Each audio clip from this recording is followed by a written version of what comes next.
thanks for coming along to find out what gear I use when I'm making videos. I've been asked a few times of late some questions on how I make videos and what equipment I'm using.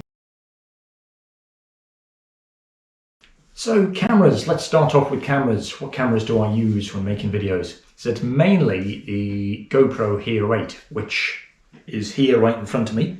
So I'll show you a picture. Yeah, mainly the GoPro Hero 8 for most of the footage. That works really well outside when you're moving about, ideal for running. It's not too great when it's low light though. So I was planning on getting the GoPro Hero 10 when it comes out, but I have actually changed my mind on that one. So instead of getting the GoPro Hero 10, I'm going to get a new modern phone. So I'm going to get the Samsung S21, which basically I'm going to get that because that's going to perform better in lower light and ideal for indoor kind of scenarios. Whereas the GoPro is great for outdoors in good light and when you're moving about. It's basically an action camera, isn't it? So that is brilliant for that. And there's nothing wrong with my GoPro Hero 8. So do I really need to just get the 10? What are the extra features that are going to come with it? It's not going to be massively different. On the S21, which I'm sure it is on iPhones as well, you can record in 8K, 4K video recording. It's got a really good camera. It's got image stabilization, and it's a phone. So yeah, I'm going to go for that instead.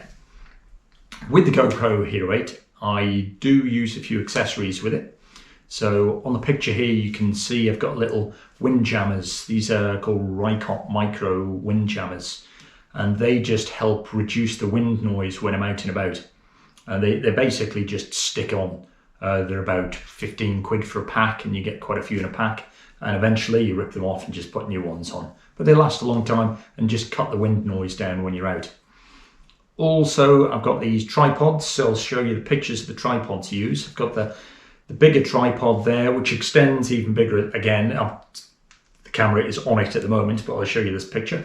So that extends quite a long way, and it's much sturdier than the selfie stick tripod that I've got. So that gets used when I'm indoors, basically. If I'm out for a run, which usually would be the case, I'd be using something like, well, I'd be using the Smartlav selfie stick. So that extends like so. So that can go high, can go much lower, and there we go. This bottom bit turns into a tripod, so you can put that down on the floor, and it also screws off. So you can just take that on its own like so. So that is what I'd use a lot of the time. I also use this little mini GoPro tripod as well, and that extends a little bit. So I'll use that sometimes. So if I'm out running, trying to film something, and I'm not going to do many shots where I'm going to put the camera on the ground and run past back and forth, I'll take the small one. If I'm going to want to do a few more shots where the camera's in different angles, I'll take the slightly bigger selfie stick with the tripod attached. Got 3 batteries, so I've got a dual battery charger.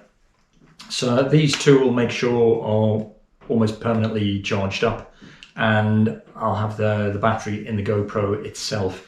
And when I'm out and about, I can swap and change. So I'll just take these out and take them with me loose. So I'll always have 3. Not always. If it's a short run, I won't bother. But if I'm out for a longer time, I'll take 3 batteries with me. Now I do have the head mount for the GoPro and the chest strap as well, but I don't use either of those very often. The chest strap is good for when you're on a bike, so if you're cycling, you get good footage from that. But when you're running, you get too much lateral movement, so I don't use it. I find just holding the GoPro with the selfie stick does the best job, and putting it on your head, on the head mount, that also does a good job, but I prefer just holding the selfie stick, so I'll do that most of the time.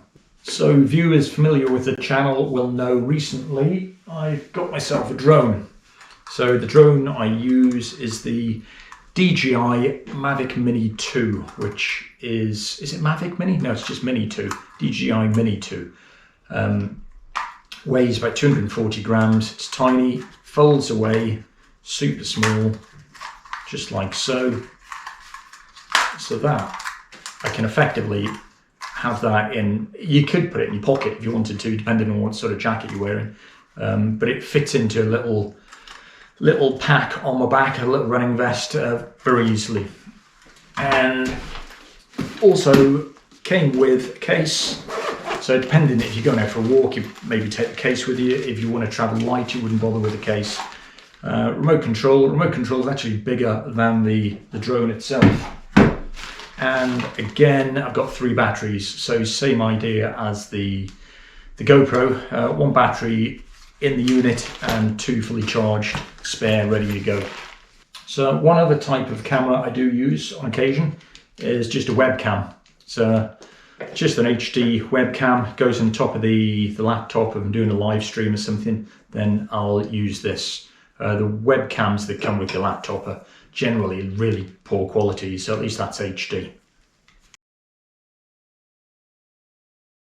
Audio wise, what do we use? Most of the time, as I'm using right now, it's just the microphone on the GoPro, so no fancy microphone most of the time. So this works okay. I do find it is a little echoey sometimes, so I have just ordered this morning a Rode Smartlav, a Rode Smartlav Plus microphones that should be coming in the next few days. So that will just give me a few more options, and I'll be able to use that when I get the new phone as well. So audio wise, most of the time it's just the mic on the GoPro. I'm going to be getting a little Rode microphone I can attach to me to just give a slightly better bit of audio. And also when I'm doing a live stream, I've got the Rode Podcaster microphone, which I've used before, and the plan is to be able to use that when I do some treadmill live stuff as well, which I still haven't done yet.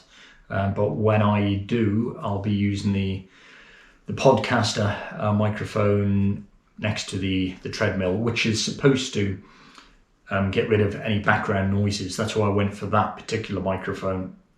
So you should just be able to hear my voice instead of the thumping of the treadmill. So music, where do I get my music from? I just use YouTube audio library, which is free. That's why. I don't want to spend any money that I don't need to spend.